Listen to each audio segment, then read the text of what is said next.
सुप्रभात प्यारे बच्चों। आज हम पढ़ेंगे हिंदी व्याकरण की पुस्तक से पाठ 10 विशेषण। तो आइए शुरू करते हैं इस पाठ को।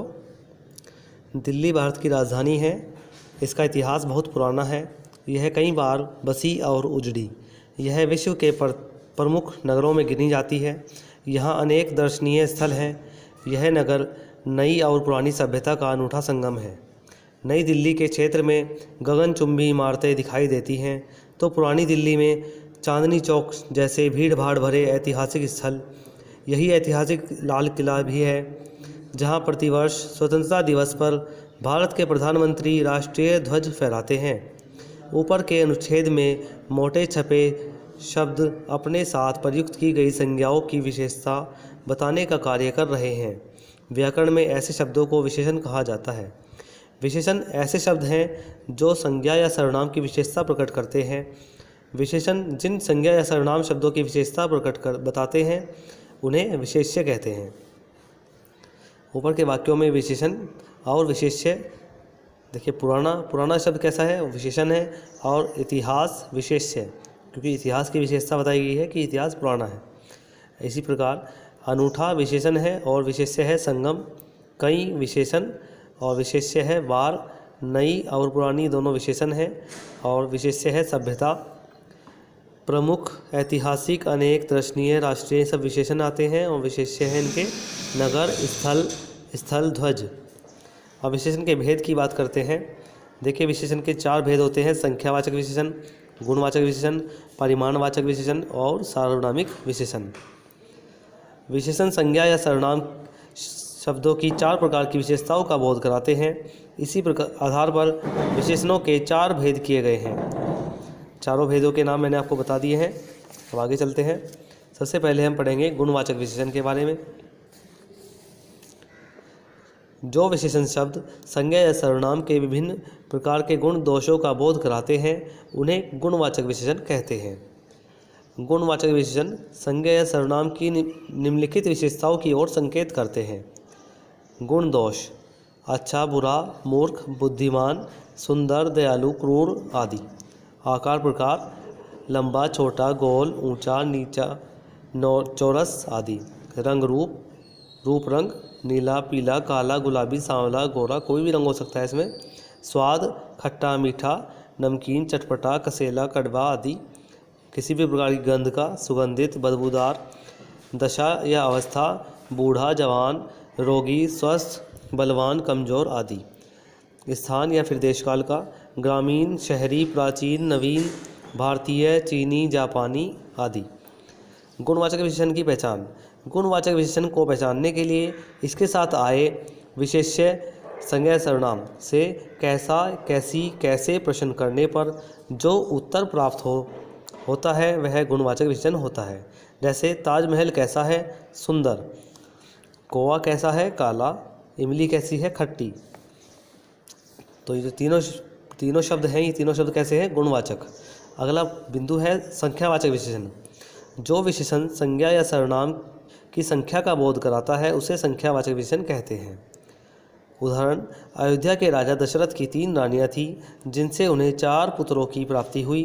दशरथ अपने बड़े पुत्र राम को राजगद्दी पर बिठाना चाहते थे, पर उसकी रानी कैकेयी ने उनसे अपने 2 वर मांग लिए। पहले में अपने बेटे भरत को राज तिलक और दूसरे में राम को 14 वर्ष का वनवास। ऊपर के वाक्यों में प्रयुक्त विशेषण शब्द 3, 4, 2, पहले, दूसरे और 14 संख्यावाचक हैं। ये जो रंगीन शब्द बनाए गए हैं ये सब संख्यावाचक हैं। संख्यावाचक विशेषण 2 प्रकार के होते हैं। पहला है निश्चित संख्यावाचक और दूसरा होता है अनिश्चित संख्यावाचक। आइए जानते हैं निश्चित संख्यावाचक के बारे में।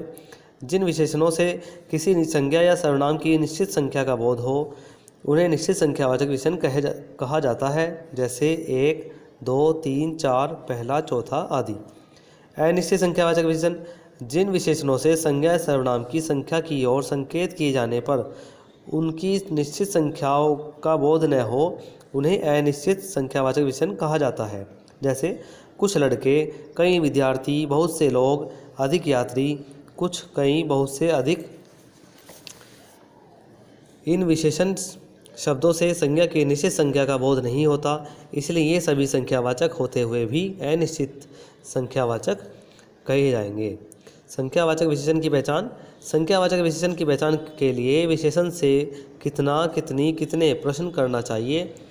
उत्तर में जो कुछ प्राप्त होगा वह संख्यावाचक विशेषण होगा। जैसे वहाँ 50 लोग थे, प्रश्न किया गया कितने लोग थे, तो उत्तर मिलेगा 50, तो ये क्या हो गया, निश्चित संख्यावाचक।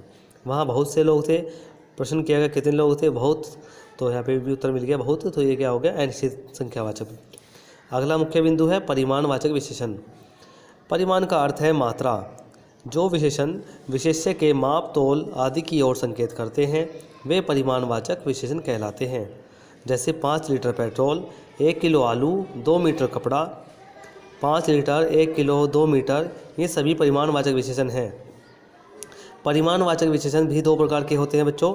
पहला है निश्चित परिमाणवाचक विशेषण और दूसरा होता है अनिश्चित परिमाणवाचक विशेषण। निश्चित परिमाणवाचक विशेषण, जो विशेषण विशेष्य की निश्चित मात्रा का बोध कराएं उन्हें निश्चित परिमाणवाचक विशेषण कहा जाता है। जैसे 30 किलो आटा, 10 मीटर कपड़ा, 100 ग्राम नमक आदि। यहाँ 30 किलो, 10 मीटर, 100 ग्राम निश्चित परिमाणवाचक विशेषण है। अनिश्चित परिमाणवाचक विशेषण, जिन परिमाणवाचक विशेषण शब्दों से विशेष्य की निश्चित मात्रा या परिमाण का बोध नहीं होता वे अनिश्चित परिमाणवाचक विशेषण कहलाते हैं या कहे जाते हैं। जैसे थोड़ी चीनी, कुछ दूध, अधिक पेट्रोल आदि। तो थोड़ी, कुछ, अधिक अनिश्चित परिमाणवाचक विशेषण है। परिमाणवाचक विशेषणों की पहचान। परिमाणवाचक विशेषणों की पहचान के लिए भी विशेष्य से कितना या कितने प्रश्न किया जाता है, तो उत्तर में परिमाणवाचक विशेषण प्राप्त होता है। जैसे राम ने 10 किलो चावल खरीदे, राम ने कितने चावल खरीदे, 10 किलो। परिमाणवाचक और संख्यावाचक विशेषण में अंतर। परिमाणवाचक और संख्यावाचक दोनों प्रकार के विशेषणों की पहचान के लिए कितना या कितने प्रश्न किए जाते हैं। इन दोनों विशेषणों का मुख्य अंतर यह है कि यदि प्रश्न के उत्तर में कोई ऐसी संज्ञा आए जिसकी गिनती की जा सके तो उसके साथ लगा विशेषण संख्यावाचक विशेषण होगा, पर यदि संज्ञा ऐसी हो जिसकी गिनती नहीं की जा सकती, सिर्फ नापतोल की जाती है, तो उसके साथ आया विशेषण परिमाणवाचक विशेषण होगा। हमने 20 किलो चावल खरीदे, कितने चावल खरीदे, 20 किलो, तो ये क्या है, परिमाणवाचक। हमने 20 पुस्तकें खरीदी, कितनी पुस्तकें खरीदी, 20, तो ये क्या होगा, संख्यावाचक, क्योंकि चावल तो गिने नहीं जा सकते। 20 किलो चावल गिनकर नहीं खरीदा जाता बल्कि तोल कर खरीदा जाता है, इसलिए 20 किलो चावल, 20 किलो परिमाणवाचक विशेषण है। पुस्तकों की गिनती के आधार पर खरीदा जाता है, इसलिए 20 संख्यावाचक विशेषण है। अगला है सार्वनामिक विशेषण, संख्यावाचक, संकेतवाचक विशेषण। सार्वनामिक विशेषण, उसका दूसरा नाम होता है संकेतवाचक विशेषण। जो सर्वनाम विशेषण का कार्य करते हैं उन्हें सार्वनामिक विशेषण कहते हैं। जैसे यह, वह, ये, वह, इस, उस, कौन, क्या। ये के बाद ये वे है, ये, वे, ये सभी शब्द सर्वनाम हैं, पर यदि इन सर्वनाम शब्दों का प्रयोग किसी संज्ञा के साथ उसकी ओर संकेत करने के लिए प्रयोग किया जाए तो ऐसी स्थिति में सर्वनाम होकर भी सर्वनाम का काम नहीं करते बल्कि विशेषण कहलाते हैं। जैसे यह आया है, तो ये इसमें जो यह है वो सर्वनाम है, लेकिन अगर कहा जाए यह लड़का आया है तो उसमें जो यह आया है वो सर्वनाम नहीं है, सार्वनामिक विशेषण होता है। वह सो रहा है में सर्वनाम और वह लड़का सो रहा है सार्वनामिक। वे चले गए सर्वनाम, वे आदमी चले गए सार्वनामिक। तुम क्या खा रहे हो सर्वनाम और तुम क्या चीज़ खा रहे हो सार्वनामिक। सार्वनामिक विशेषण अपने विशेष्यों की ओर संकेत करने का काम करते हैं, इसलिए इन्हें संकेतवाचक विशेषण भी कहा जाता है। सर्वनाम और सार्वनामिक विशेषण का अंतर। सर्वनाम संज्ञा के स्थान पर आते हैं, पर सार्वनामिक विशेषण संज्ञा के साथ आकर संज्ञा की ओर संकेत करते हैं। विशेषण के लिंग, वचन। विशेषण शब्दों का अपना कोई लिंग या वचन नहीं होता, वे जिस विशेष्य के साथ प्रयोग किए जाते हैं उसी के लिंग या वचन वाले कहलाते हैं। जैसे सुंदर, विशेषण का प्रयोग सुंदर बालक के रूप में किया जाए तो यह पुल्लिंग होगा, पर यदि किसी स्त्रीलिंग विशेषण के साथ प्रयुक्त हो तो स्त्रीलिंग बन जाता है, जैसे सुंदर बालिका।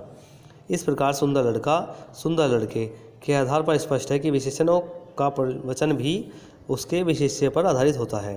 केवल आकारांत यानी कि आ से अंत होने वाले विशेषणों में आने वाले विशेष्य के लिंग या वचन के आधार पर परिवर्तन होता है।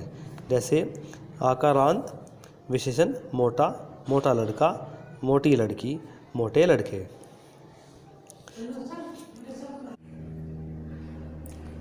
प्रविशेषण कभी कभी कुछ शब्दों का प्रयोग किसी विशेषण की विशेषता बताने के लिए किया जाता है। जैसे वह बहुत वीर है, इस वाक्य में वीर शब्द विशेषण है तथा बहुत शब्द का प्रयोग विशेषण की विशेषता बताने के लिए किया गया है। बहुत शब्द प्रविशेषण है। विशेषणों के विशेषण को प्रविशेषण कहा जाता है। विशेषणों का संज्ञा रूप में प्रयोग। जब कोई विशेषण किसी संज्ञा के बिना प्रयोग किया जाता है तो उसे संज्ञा रूप में प्रयुक्त माना जाता है। जैसे वीरों की सर्वत्र पूजा की जाती है, इस वाक्य में वीरों शब्द विशेषण होकर भी संज्ञा के रूप में प्रयोग किया गया है। विशेषण शब्दों की रचना। हिंदी में 2 प्रकार के विशेषण शब्द पाए जाते हैं। ऐसे विशेषण जो मूलतः विशेषण हैं, जैसे सुंदर, वीर, चतुर, मूर्ख आदि। ऐसे विशेषण जो संज्ञा, सर्वनाम, क्रिया आदि शब्दों में कुछ जोड़कर विशेषण बना लिए गए हैं। जैसे भारत जमा ये भारतीय, उड़ जमा आकू उड़ाकू। अधिकांश विशेषण शब्द संज्ञा शब्दों में ही कुछ शब्दांश जोड़कर बनाए जाते हैं। संज्ञा शब्दों से विशेषणों की रचना।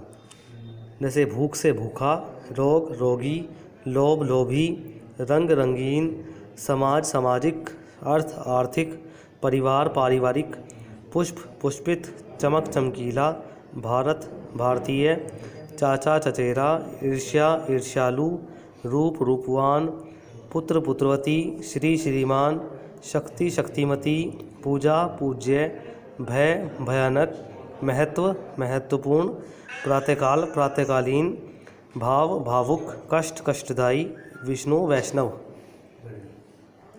प्यास प्यासा, बनारस बनारसी, पाप पापी, शौक शौकीन, नीति नैतिक, शिक्षा शैक्षिक, विचार वैचारिक, पीड़ा पीड़ित, गर्व गर्वीला, दर्शन दर्शनीय, सांप सपेरा, दया दयालु, बल बलवान, बल बलवती, शक्ति शक्तिमान, बुद्धि बुद्धिमती, शिव शैव, भीख भिखारी, भूल भुलक्कड़, पृथ्वी पार्थिव, विष विशैला, ओज ओजस्वी, स्वर्ण स्वर्णिम, ठंड ठंडा, लालच लालची, दोष दोषी, नमक नमकीन, पुराण पौराणिक, भूगोल भौगोलिक, उद्योग औद्योगिक, अपमान अपमानित, जहर जहरीला, राष्ट्र राष्ट्रीय, मामा मामेरा, कृपा कृपालु, धन धनवान, धन धनवती, बुद्धि बुद्धिमान, श्री श्रीमती, स्वाद स्वादिष्ट, डर डरावना, संदेह संदिग्ध,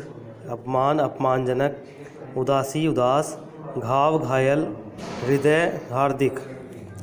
सर्वनाम शब्द से इस विशेषण की रचना।